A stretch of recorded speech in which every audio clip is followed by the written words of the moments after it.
Hello everyone, welcome to today's live broadcast, High Quality NGS Sample Prep. I am Judy O'Rourke of LabRoots. We are delighted to bring you this educational web seminar presented by LabRoots and sponsored by Covaris. For more information, please visit covarisinc.com. We have a few important announcements before we begin. This webcast is designed to be interactive and we encourage you to ask questions during the event. You can submit questions by typing them in the Q&A box, which can be found by clicking on the green Q&A button at the lower left of the presentation window.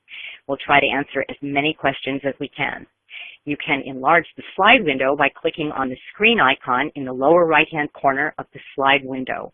If you have any technical problems viewing or hearing this presentation, please click on the support button at the top right of your presentation window or submit your problem through the green Q&A button lower left. I would now like to introduce today's speaker, Hamid Khoja, Principal Scientist, Covaris Inc. Dr. Hamid Khoja brings years of experience in assay, protocol, and kit development in the field of molecular biology. Recently, Dr. Khoja has helped advance FFPE DNA and RNA extraction by utilizing Covaris' patented Adaptive Focused Acoustics technology to develop a robust protocol and the truXTRAC purification kits. Previously, as a research scientist, Dr. Khoja developed several kits and high-throughput assays for internal research initiatives, including branched DNA assays for oncogene quantification, mass spectrometer-based assays for CFTR and other disease mutation analysis, kits for chip-chip assays, and the truChip chromatin shearing reagent kits, optimizing chromatin shearing for chip applications. Dr. Khoja? Thank you very much for attending today's webinar, and I sincerely hope it will be helpful for everyone. We will take questions at the end of the webinar, so please go ahead and submit your questions either in English or Chinese, and we will try to get through as many as we can. So in today's webinar, just looking at the agenda, we'll discuss a few things. Well, I will go through and discuss with you and explain what Covaris Adaptive Focused Technology is.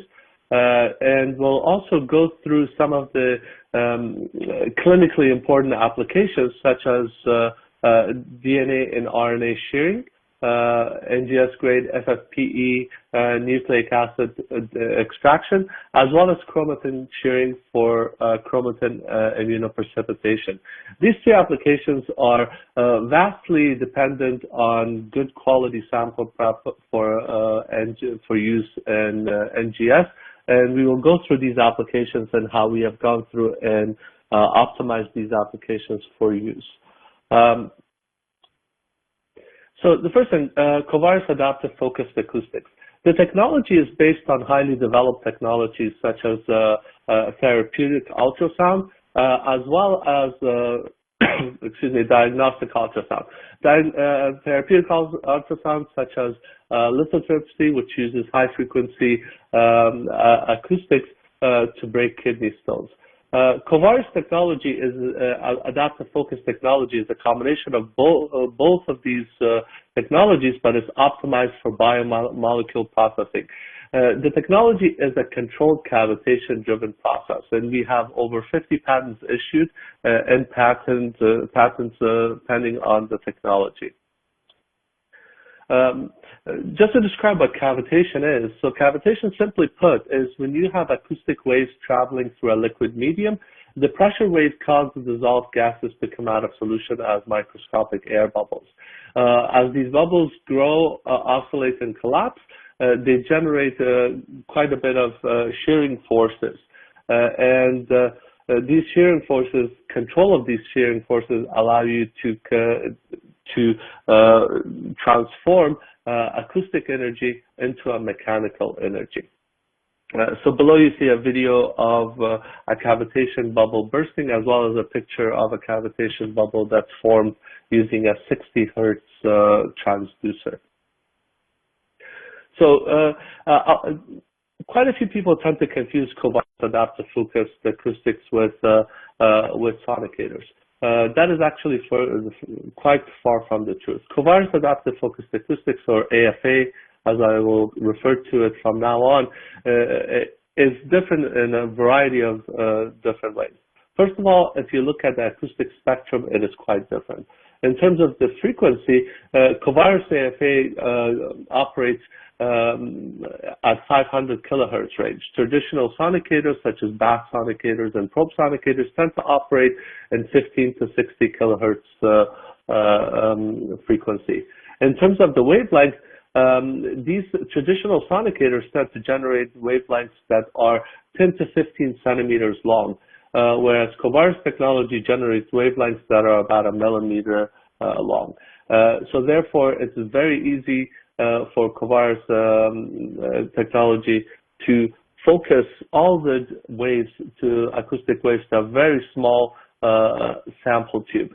Whereas with bath sonicators and probe sonicators, that is impossible, and that's why we see quite a bit of heating and lack of control in those technologies. So some of the attributes of Covaris Adaptive Focused Acoustics is that we use the solid-state 0.5 megahertz ultrasonic transducer that is medical grade. It's the same type of transducer that's used in diagnostic ultrasound and therapeutic ultrasound. The transducer is designed, spherically designed, so it geometrically focuses all the acoustic energy to a very small focal point that is about 1.5 millimeters thick, wide, and about the size of a grain of rice. It is a complete non-contact delivery of controlled acoustic energy to your sample. By focusing the waves and by using these high-frequency short wavelengths, we are able to control the energy as well as the thermal events. So we can maintain a isothermal processing of your sample throughout the process. So technology does matter. So it takes about 1 megapascals of energy to initiate cavitation. So if we look at the three types of technologies, such as Covaris AFA on the left, and then bath sonicator in the middle, and probe sonicator on the right, you'll notice that with Covaris AFA, it requires only about 0.8 watts of energy to initiate cavitation. A bath sonicator, which is an unfocused transducer, it requires about 130 watts of energy to initiate cavitation. That is because most of that energy is wasted as heat, and I'll show you that on the next slide. Probe sonicators are quite good in that they require only about 5 watts of energy to initiate cavitation. However, when we look at the temperature profile of these, you can see the major differences between these technologies and Covaris. So in this experiment, DNA was sheared to 200 base pairs using all three different technologies, using published settings for shearing of DNA. On the left-hand side, you see Covaris Adaptive Focused Acoustics, whereas at the end of the process for shearing DNA, which takes about 200 base pairs, which takes about 180 seconds, you see there's no temperature differential between the water bath and your sample tube. In the middle, you see the water bath temperature from a bath sonicator, and as you can see, the different gradients of temperatures during at the end of the process. That is easily exceeding 40 degrees centigrade. On the right-hand side, you see a probe sonicator. Basically, with a probe sonicator, you're taking a hot metal rod and you're sticking it to a small volume of your sample. So the temperature will fluctuate and raise above 40, 50 degrees C within a matter of seconds. These technologies lack thermal control, and lack of thermal control can easily be interpreted as damage to your sample and lack of reproducibility. So Covaris Adaptive Focused Acoustics, along with its engineered consumables, can manage to shear DNA anywhere from 100 base pairs to 1.5 kb. So these are for short inserts. We have specifically designed sample vessels that mimic the geometry of our transducer, so you get a very efficient energy transfer from your from the transducer to your sample tube. Just looking at an example of the importance of these engineered consumables. In this experiment, DNA was sheared in one of our glass microtubes as well as a PCR tube. And as you can see, the difference with our technology, the temperature maintains isothermal. There is no heat gain during the process in your sample. But in a PCR tube, as you can see, although the water bath, the temperature remains at 7 degrees, the sample temperature has already exceeded 50 degrees.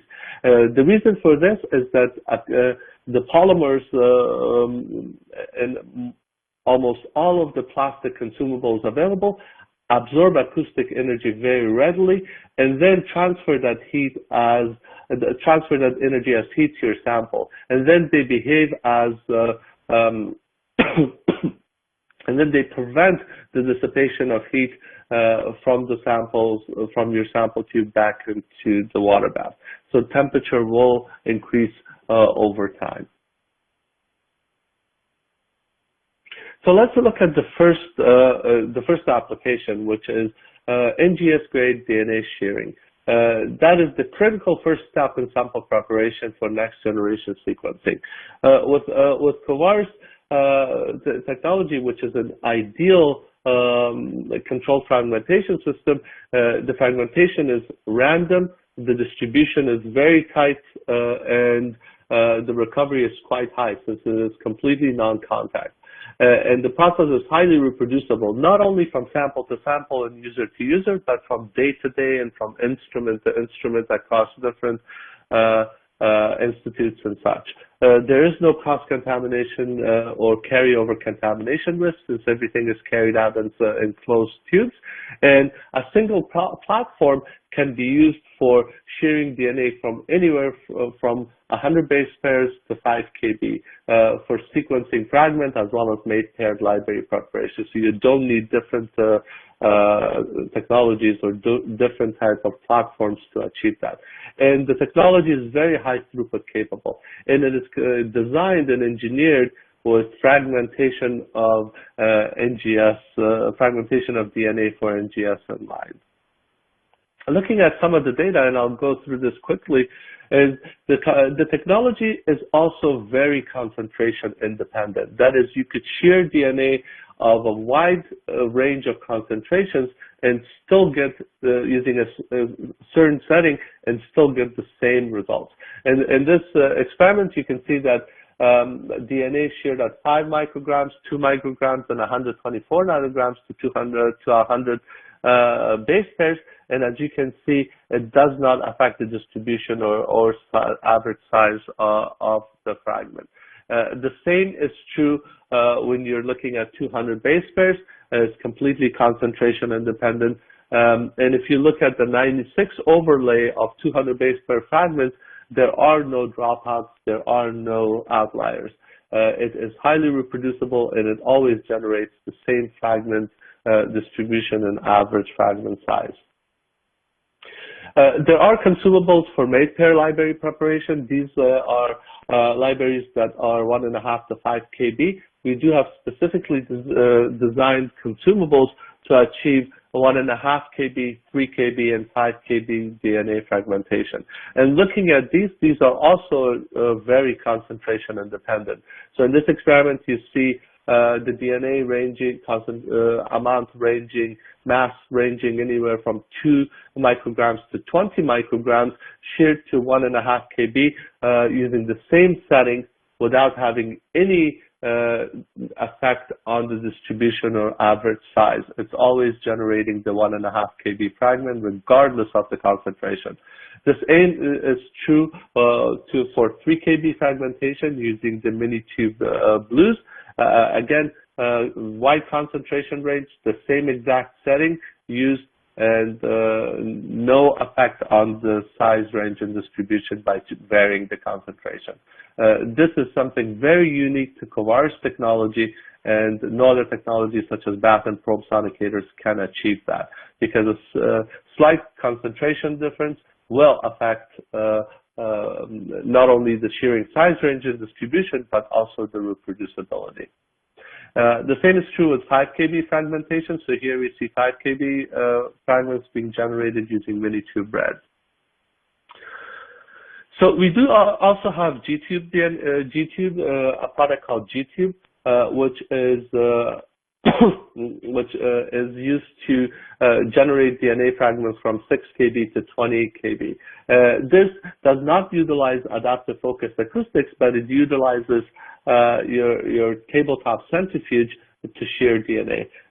So it is very versatile. You can select the DNA size range by simply adjusting the speed in the centrifuge.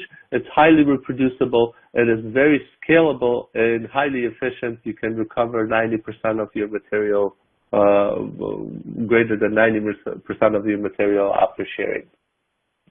So it's a very simple process. You basically put your samples in the G-tube, centrifuge it,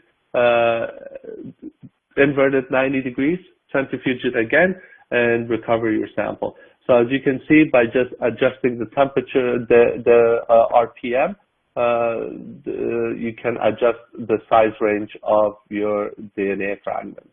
Looking at some of the data, so here is a data and showing that how you can easily adjust from 6 kb to 20 kb fragments by simply adjusting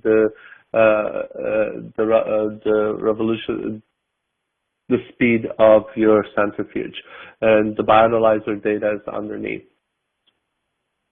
It is highly reproducible. So here's 10 replicates of DNA fragmented using the G-tube to about 12 kb. So as you can see on the bioanalyzer trace at the bottom, highly reproducible, no dropout base, and it generates exactly the same distribution and average fragment size.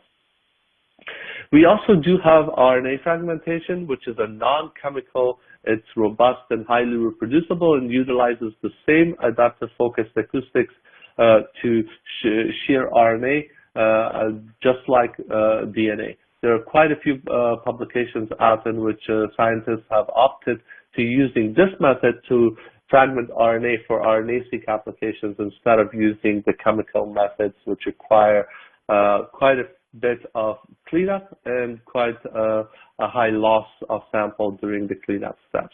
So looking at some of the data, you can fragment either messenger RNA or total RNA into a variety of different sizes. So in this case, it's about 200 nucleotides. Messenger RNA takes about 80 seconds, whereas total RNA would require about 300 seconds to shear down to about 200 nucleotides.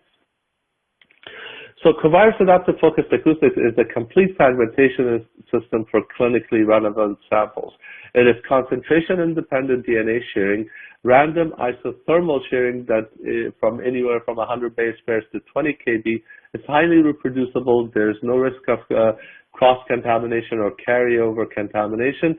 The technology is very advanced and computer-controlled hardware with a very user-friendly software, user authentication, and raw logging that's required for processing clinical samples. It is very high throughput capacity in automation-friendly technology. So let's get to the next application, which is the extraction of NGS-grade DNA and RNA from FFPE tissues, from formalin-fixed paraffin-embedded tissues. So as many of you are aware, there's estimated to be about 1 billion FFPE samples worldwide. It is the most common method of preserving solid tissue samples for clinical diagnostics and research, and it has been used by clinical pathologists since it will continue to be used by clinical pathologists since it accurately preserves the tissue morphology. It was never envisioned for use in molecular analysis, but it is an excellent resource for new genomic insights using NGS. However, the DNA extraction has been quite variable and time-consuming until now. Looking at the workflow of traditional methods that are used to extract DNA from FFPE tissues, as you can see, it is a very complex 3 to 4 day workflow with a passive diffusion-dependent method of removing paraffin using very harsh organic solvents such as xylene or very messy mineral oils. This typically takes 5 to 30 minutes, and then you have to hydrate the tissue utilizing multiple solvent water incubations that can be anywhere from 2 to 8 hours. If you're working with large tissue sections such as biopsy cores, that might even require tissue homogenization using a blade homogenizer and such. And then the tissue digestion and cross-linking can be up to 72 hours long. As you can see, it's a very complex, very time-consuming, and these are requiring dangerous organic solvents. The yields tend to be poor with very low reproducibility, and at the end, the DNA quality is not up to par for most NGS applications. So there's been a critical need for developing a new method to accommodate the sensitivity and quality requirements of NGS-based analysis. So what we've done is we've utilized Covaris Adaptive Focused Acoustics for FFPE samples, and we've been able to deliver very active processing from the critical first steps. One, we have developed a novel razor-free tissue capture from slides, so you don't have to utilize surgical razors or scalpels to release the tissue from slides. We've also developed a acoustic-based deparaffinization that is active and much more efficient than organic solvents or mineral oils. This also allows for a simultaneous tissue rehydration that's also done within minutes rather than hours. And it also homogenizes and assists in the digestion of tissue that is more efficient, as well as the nucleic acid release. So the workflow is fairly simple. As simple as 1, 2, 3, you collect your samples, you transfer into the microtube, and then you let the acoustics get rid of the paraffin as well as rehydrate the tissue. This is a process that takes less than 10 minutes from sample collection through rehydration. The tissuePICK, which is a novel FFPE tissue capture method, it basically utilizes a porous material that as you run it across a tissue sample that's been mounted on a slide, it absorbs and maintains hold over that tissue. So then you take that and you transfer it into the microtube for capture. So it's basically a very simple, very efficient method of removing certain regions from a big tissue section that's been mounted on slides. So typically you don't want to take the whole tissue, you just want to take the tissue sections that you need. So here's an example of one. As you can see on the right-hand side, those tissue sections were fully removed using a single tissuePICK. And on our website, you can actually see a video of the tissuePICK and how simple it is in removing and acquiring the tissue sections from slides. This allows you a great amount of reproducibility. So just comparing it with a razor blade remover where you have to remove the entire section, and a tissuePICK where you only remove the tissue sections and leave all the excess paraffin behind, as you can see, the reproducibility is incredibly higher and tight. So that is one big worry that you no longer have. The paraffin removal step is fairly simple as well. So using acoustics, as you can see on the right-hand side, a tissue section, a scroll mounted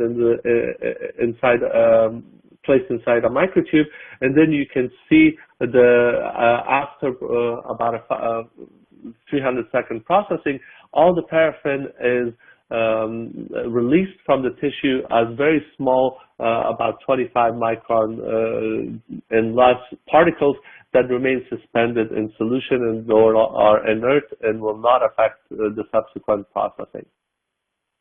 So here's an example that shows the active versus passive paraffin removal.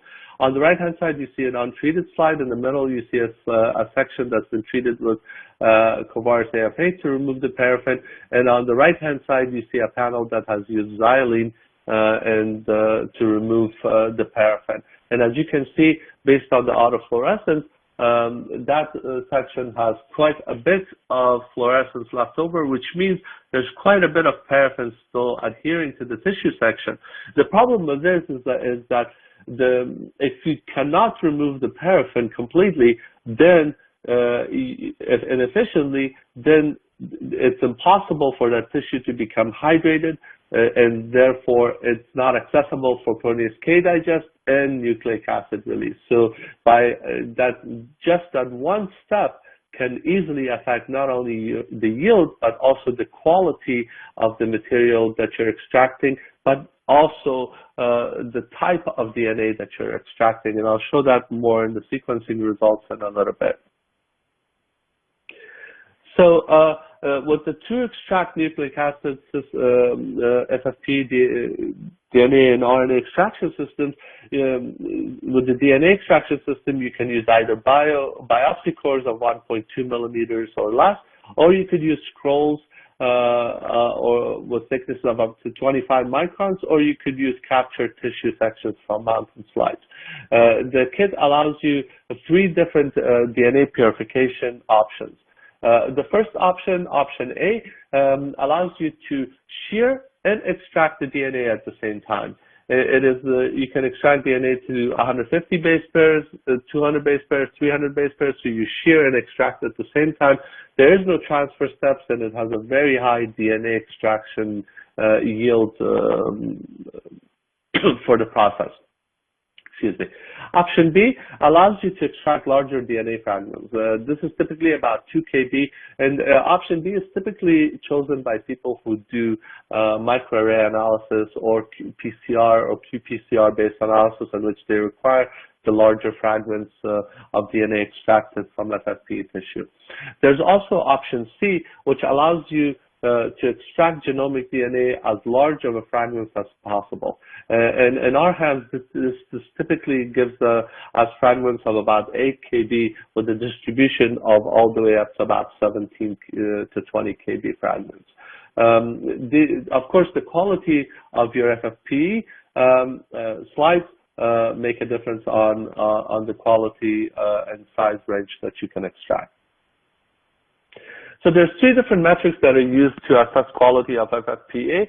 The first one is yield, which basically is a fluorescent-based concentration determination, and it determines the total double-stranded DNA that's available in your sample. There's, of course, qPCR-based amplification assays.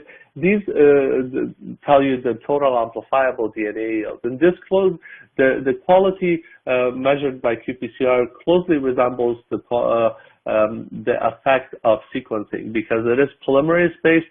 So if there are any inhibitors or damage to the DNA that prevents the moving of the polymerase across the DNA, this will, and the qPCR-based assays will indicate that as well. Of course, library preparation and sequencing is the ultimate method of QC for your DNA that's been isolated. Looking at some of the data, so here's the 3 different options, option A, B, and C, compared against QIAGEN as well as the Promega kit. As you can see, we easily get 2 to 3-fold access double-stranded DNA yield with all 3 different options as compared to QIAGEN and Promega. Looking at amplifiable DNA using qPCR, all 3 different options very routinely generate at least 3 to 6-fold higher yield in amplifiable DNA with all 3 different options as compared to our QIAGEN kit.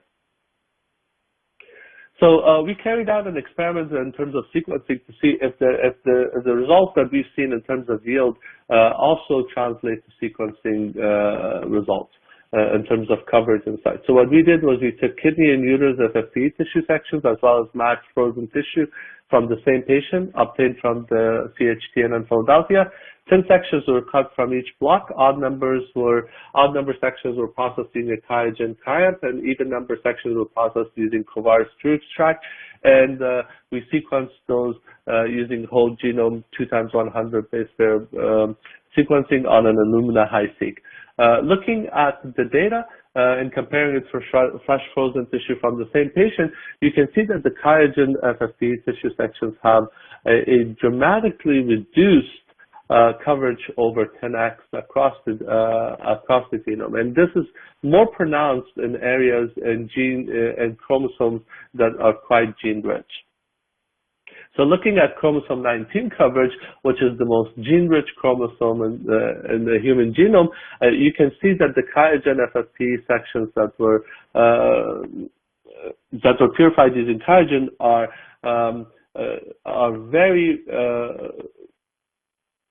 continuously and very significantly lower than 10x coverage across the entire chromosome, whereas the Covaris FFPE extracted DNA, as well as matched fresh frozen tissue, are predominantly above 10x coverage across the chromosome.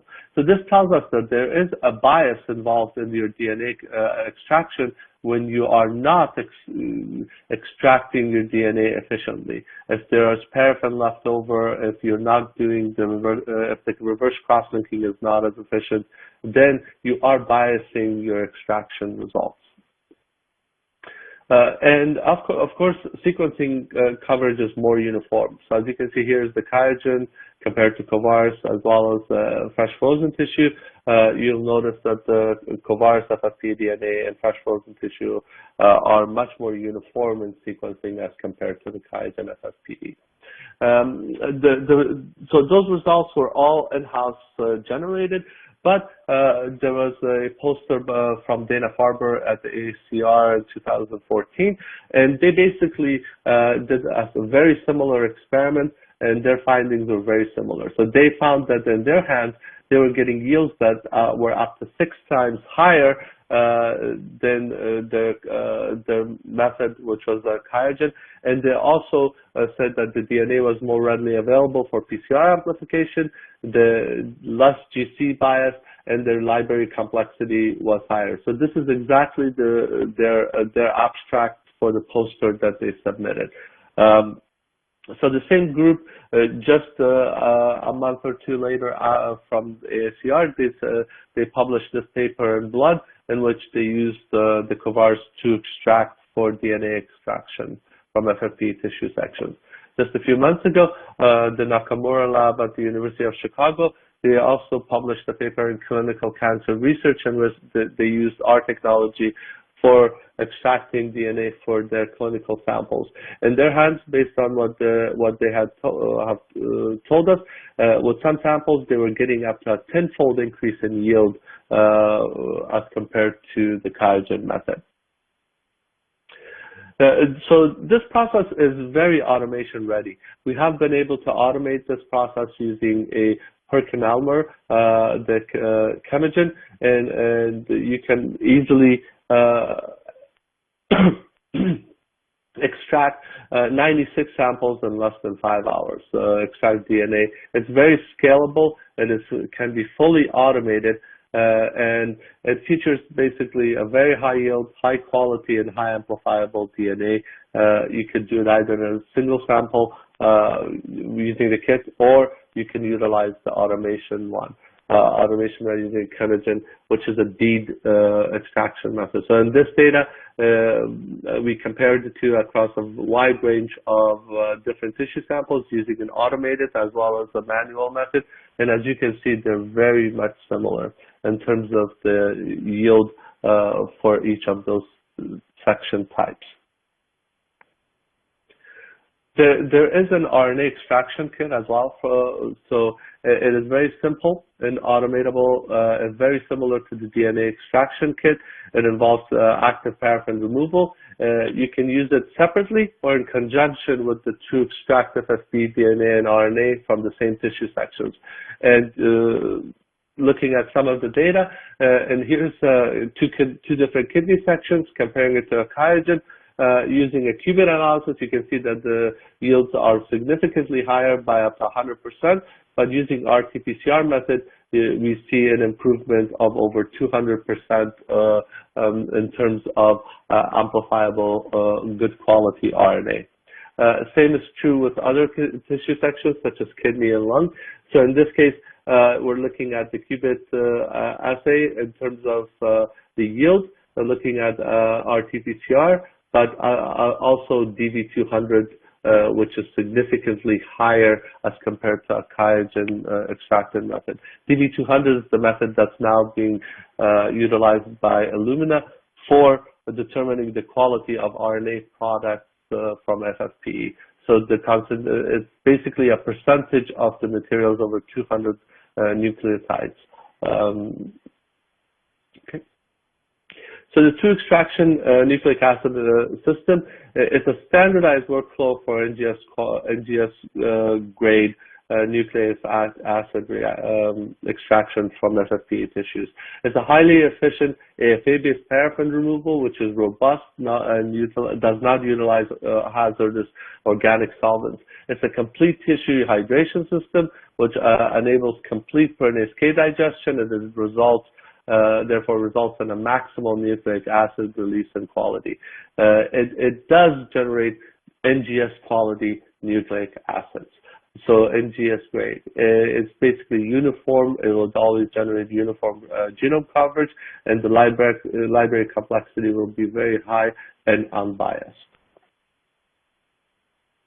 So one of the takeaway notes for this is that if you have precious FFPE samples, then your extracted nucleic acid quality is directly related to the deparaffinization technology used. And AFA-based active deparaffinization does work. So next, the next application we'll cover, which is also NGS-based, is chromatin shearing. Covaris Adaptive Focused Acoustics has proven to be a very good tool in shearing chromatin for chip-seq applications. So if we look at the chip workflow, the workflow hasn't changed much. It's fairly simple. You culture the cells, you cross-link, you lyse, you shear the chromatin, you do the analysis and immunoprecipitation, you reverse the cross-links, purify, and then you send your samples out for sequencing. It's a very complicated, time-consuming, multivariable process that can easily be affected by any of the upstream application processes. If you look at the entire workflow, the most critical step is the chromatin shearing step, because if the shearing does not work, you typically go back and process your samples again. So what we've done is we've separated the entire workflow into 3 different sections. The first section, which is the critical steps, involves the culturing, the cross-linking with formaldehyde, cell lysis, and chromatin shearing, and then you analyze the shearing, and then you IP for purification and analysis. And those are all downstream methods that can easily be affected by any errors or any variable changes in the critical steps. So historically, high energy probe and bath-sonicators, as well as enzymatic digestion, has been used to shear chromatin.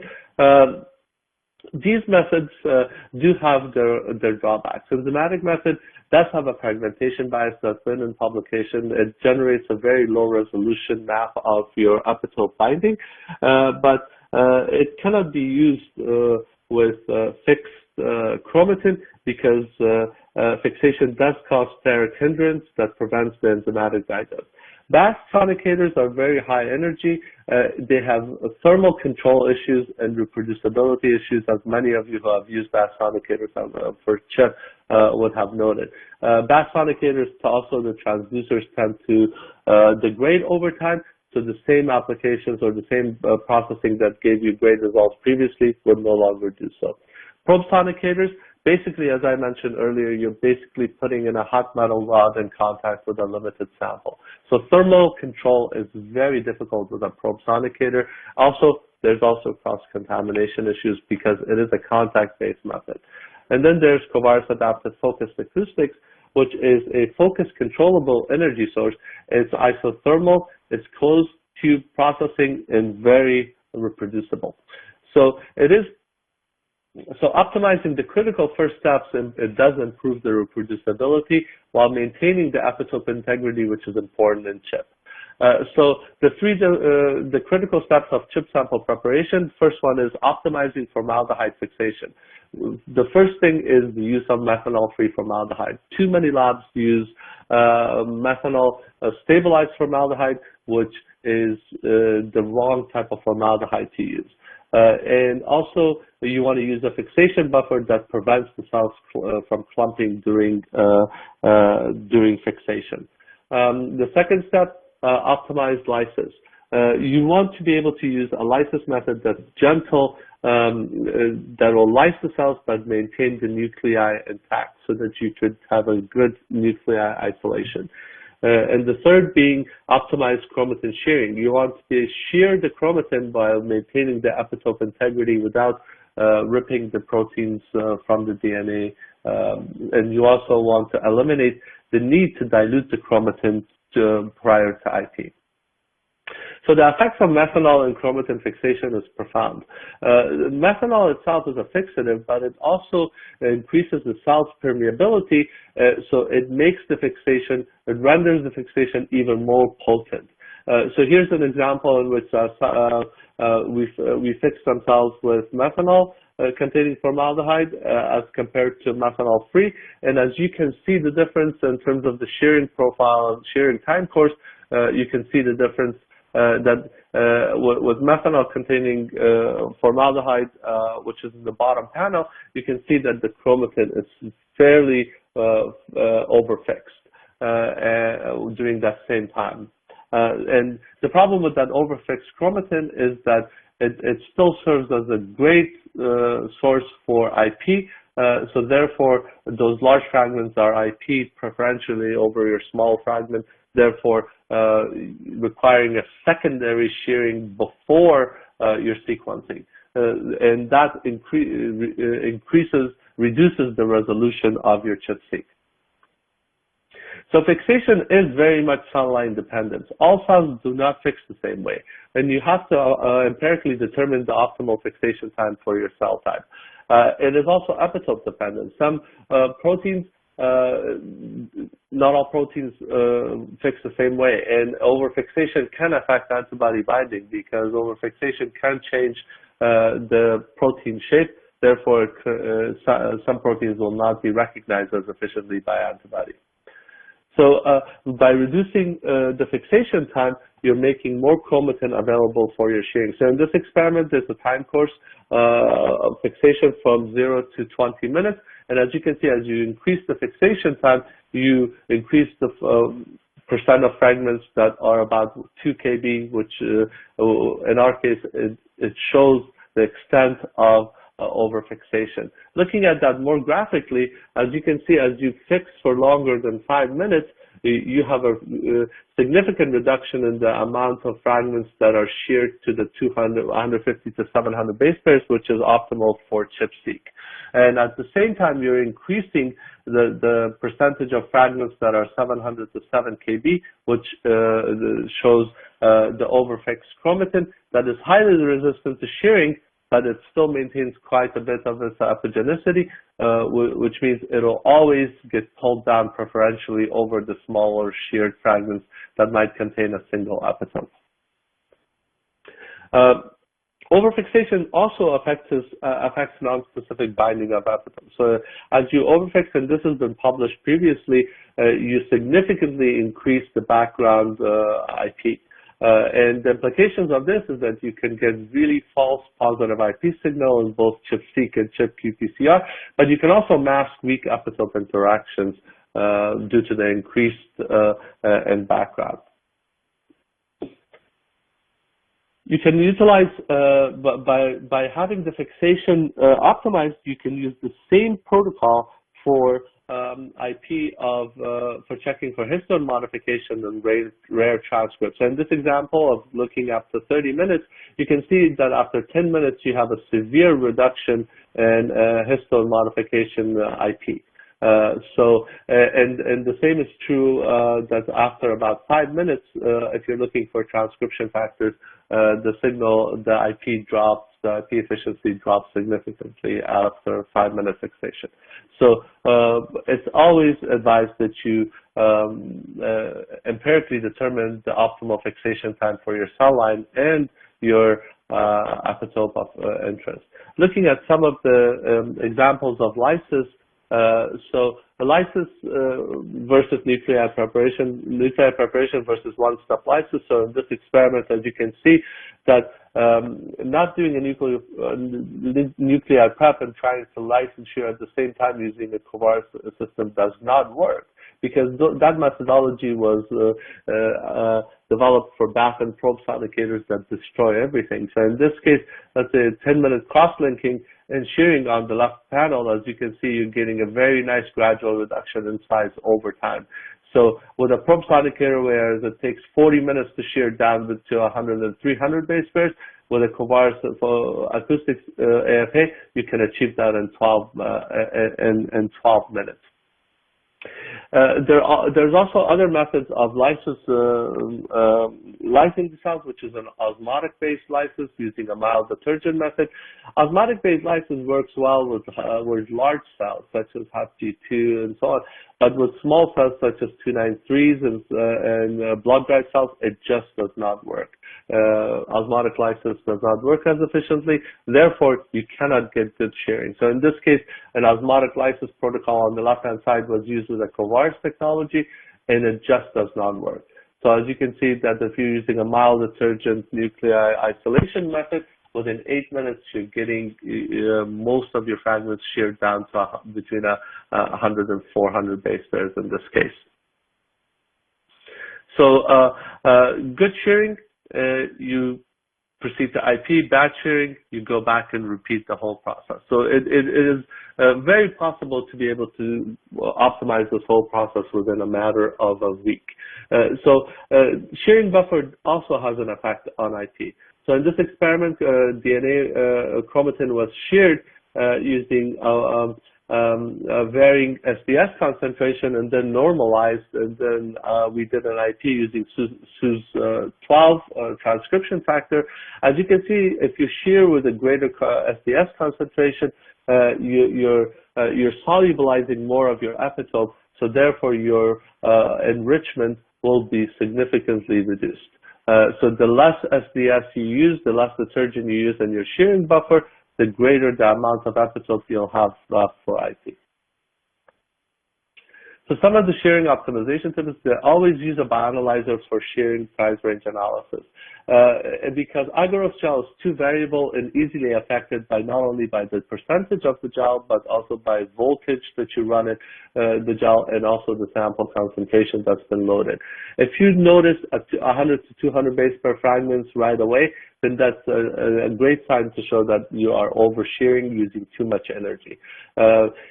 You do not need to expose your sample to a high amount of energy to shear it efficiently. As long as you use focused energy such as Covaris AFA, you can easily shear with a limited, about 150 times less energy than a bath sonicator, and still get the shearing completed much faster than a bath sonicator. You also always want to look for a nice gradual reduction in size, fragment size, and distribution over time. That's a great indication that you're maintaining your epitope integrity. We also advise people to carry out Western blots of the sheared chromatin using the same antibody that you use for IP to monitor your epitope integrity as you're optimizing your chromatin shearing.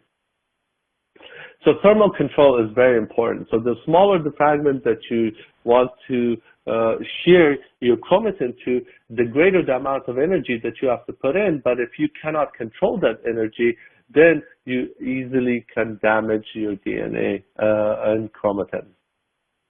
So again, I've shown you this result before, 150 times more energy required with a bath sonicator as compared to Covaris to shear DNA. The same is true with chromatin. And of course, temperature control and chip is even more important, because increased temperature will start reversing the crosslinks, and so that you no longer have intact epitopes. So using a single optimized protocol, it is possible to optimize a very reproducible chip sample preparation for any mammalian cells or tissues in less than a week. And let's go through some of the examples of people who have done it using Covaris Adaptive Focused Acoustics. Here's Genentech, in which raw monocytes were used. As you can see, the bottom plan is with a bioruptor, diagonal sonicator. As you can see, it takes quite a lot, even up to a 30-minute shearing, you're not getting shearing results. Top panel with the Covaris Adaptive Focused Acoustics, within 15 minutes, the chromatin is all sheared less than 500 base pairs. So this slide is from a mouse lymphoblast. As you can see, a nice gradual reduction in size over time. And if you look at the percentage of material after 8 minutes, 78% of the material is sheared down to 150 to 700 base pairs within 8 minutes, which is what you want to look for. With less than 15% of the material over 700 to 707 kb. Here's an example of sorted CD34 cells sheared using our technology fairly rapidly. As you can see, the nice gradual reduction in size and distribution over time. Here's the enriched T cells fixed at 2 time points, 2.5 minutes and 5 minutes. And as you can see, the Western blot at the bottom, at 2.5-minute fixation, the epitope binding is not as tight. So at 5-minute fixation, you have a very nice tight binding to the epitope. So in this case, this customer who utilized the 5-minute fixation for their experiments. Here's mouse embryonic stem cells, also processed at 2.5-minute and 5-minute fixation optimization. As you can see, at 2.5-minute fixation, you have a much tighter distribution of fragments as compared to 5 minutes. So with mouse embryonic stem cells and blood-derived primary cells, we typically advise people not to fix more than 2.5 minutes at room temperature. Here's another example using primary thymocytes, using our Covaris shearing buffer, which contains 0.1% SDS, as well as the lab buffer, which contains 0.25% SDS. As you can see, with our technology, the shearing is much tighter, the distribution is tighter as compared to the higher SDS concentration. Here's the MCF7 cells. As you can see, the MCF7 and knockout variants, you can generate the same shearing profile as the non-knockout variant. The same protocol can be used with a multiple cell line. So this is from the Crabtree lab at Stanford University, in which they tested the protocol for thymocytes, ES cells, as well as neurospheres. And as you can see, they're getting very good shearing results from all 3 cell lines using the same exact protocol. The protocol also works with tissues. So we have protocols for tissues. So in this example, the customer used the tissue protocol to test for mouse colon tissue, as well as the ACT116 cells using the cell-based kit. As you can see, you're seeing a nice gradual reduction in size over time for shearing. They monitored using a Western, using KISO, and as you can see, the epitope remains fairly intact even up to 20-minute processing time. So here's mouse liver tissue processed using the tissue kit, and as you can see, 78% of the material after 8 minutes, with only 4% of the material greater than 7 kb. So that means it's perfect for chip. Mouse brain tissue, again monitored using a Western as well on the top insert panel, monitored for beta-catenin as well as histone 2B. As you can see, you can destroy epitopes even with our technology, so don't overshear. So in this case, a 6-minute processing time has greater than 75% of the material within the desired size range. You do not need to overprocess your samples. A Bing Rin's lab at UCSD. So this is a mouse distilled limbs. As you can see, nice gradual reduction in size over time. It is highly reproducible, and this is a 5 overlay of 5 as dependently processed samples sheared to the same size range. You can tune the size range depending on the application, the sequencing platform that you're using. You can easily tune it to the size range that you need depending on the sequencer. So it is a different approach to chromatin shearing. We can utilize lower cell numbers to reduce cell culturing. It's a controlled shearing size range, so you can tune it with any NGS platform that you might be using. It's an isothermal process that maintains epitope integrity during processing, and we utilize ultra-low detergent concentrations, so you can directly use your material for IP without having to dilute your samples. And we have been able to lower the fixation time requirements, which means that you have more of the chromatin available for IP. And it's a universal protocol that is guaranteed to work with all mammalian cells. And this allows highly reproducible chromatin shearing for your lab work. We do have an ultra-low cell protocol that utilizes 100,000 cells and less, and it's already been published by Sachs et al. It's a very simple protocol. You just fix and quench your cells, wash it, and shear it in our buffer, and go through the IP process. Here's an example of that. As you can see, the shearing is nice and gradual over time, and after IP, you're actually pulling down exactly the same size range as you IP. We have additional chip applications, also for plant chip, yeast chip from Drosophila, as well as C. elegans, and there are a few publications in which our technology has been used for FFPE chip. An example of some of the publications to date, excuse me. So we have a variety of different focused ultrasonicators that all have been optimized for all the applications that I've mentioned today, such as DNA shearing for NGS-grade DNA, as well as extraction of DNA and RNA from FFPE tissues, as well as chip. So you can contact your local representative, which is, you can obtain that information from our website. You can contact them directly for product information. If you have any applications questions, please feel free to contact me. My email address is below, as well as application support at covaris.com.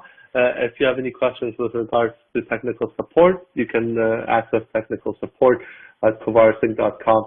And if you have any questions with regards to purchase of an instrument or a kit or trial of an instrument, please contact international sales at covarisinc.com. Thank you very much for attending this webinar. I will take some questions now. Thank you.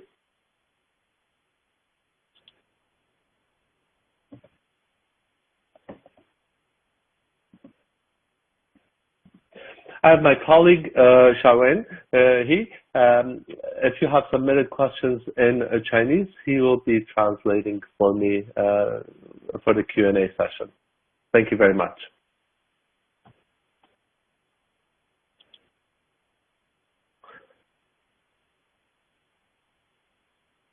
Okay. So here's some questions, and I will go through it. So the first question is, what makes Covaris Adaptive Focused Acoustics so unique? One, it is a patented technology. As I mentioned earlier, it utilizes medical-grade transducers, and is very similar to technology that's used in therapeutic as well as diagnostic ultrasound.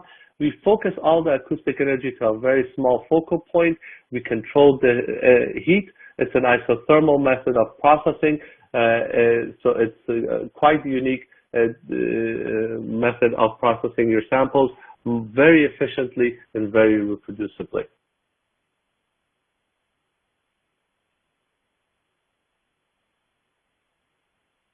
So here's a question. It says, what should I do if FFPE sample floats on top of the microtube during the deparaffinization stage? Well, the current protocol states that you need to add 100 microliters of the Lysis buffer to the FFPE section and then process it. There won't be any additional volume for it to float. And during the 300-second processing, the paraffin will be micronized and come out of solution, and you'll see the solution turn cloudy. So that should not be a problem at all. So we have another question that says, for extraction of genomic DNA from FFPE samples, can AFA partially fragment the genomic DNA? Yes, if you want it. As I showed in the protocol, in the presentation today, there are options in which you can shear and extract at the same time to a variety of size ranges, and it's easily tunable. You can extract 150 base pair fragments, 200, 300, 400, 500. It's up to you. Or you choose, if you choose, you can not shear at all and extract the highest possible fragment size, which in our hand tend to be about 8 kb. Okay. So another question is, does the new evolution require a different tube holder for FFPE extraction? Yes, the evolution does come with different holders for the different tube types. So that should be it's fairly evident, and you can obtain that information from us, from Covaris, actually from international sales at covarising.com. They can provide you more information on the holder types and rack types that are available for the evolution. Okay. So another question, in your experience with FFPE extracted DNA and RNA, which is more important, quantity or quality? In my opinion, quality is a lot more important than quantity. If you extract, as I showed in the data, if you extract 10 times more of the biased DNA, would that give you better coverage in terms of sequencing? Unfortunately not. So it's always best to look at the yield, because of course your library prep will have a minimum requirement of DNA for your sample prep, but quality is more important than yield in our hands. Okay. Is it possible? Okay, let's see. Another question. Preparation is necessary to perform after treat FFPE sample with AFA, and what kit do you recommend? Preparing FFPE samples,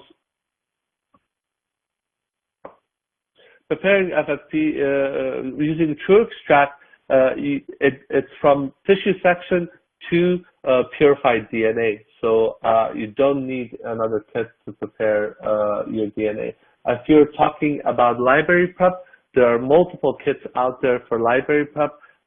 We do prefer the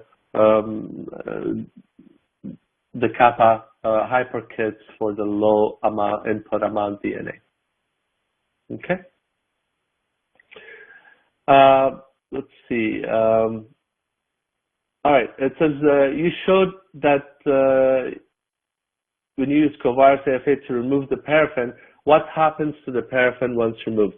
Well, the paraffin is removed in micron-sized particles that remain fairly inert and does not prevent the Protease K from digesting the tissue, and it does not affect the purification because it is retained in the column and does not pass through. So paraffin is fairly inert and it does not affect it, but its removal is essential, because if you don't remove all the paraffin, you cannot hydrate the tissue and it won't be accessible for Protease K digest. Okay. And I think a few questions might have been submitted in Chinese. Shearing, do you want to give me a couple of those questions before we end the webinar?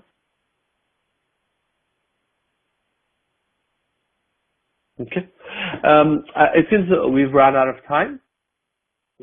Thank you very much for attending the webinar. The questions that I did not get to, we will certainly get to, and we'll contact you via email with answers to those questions.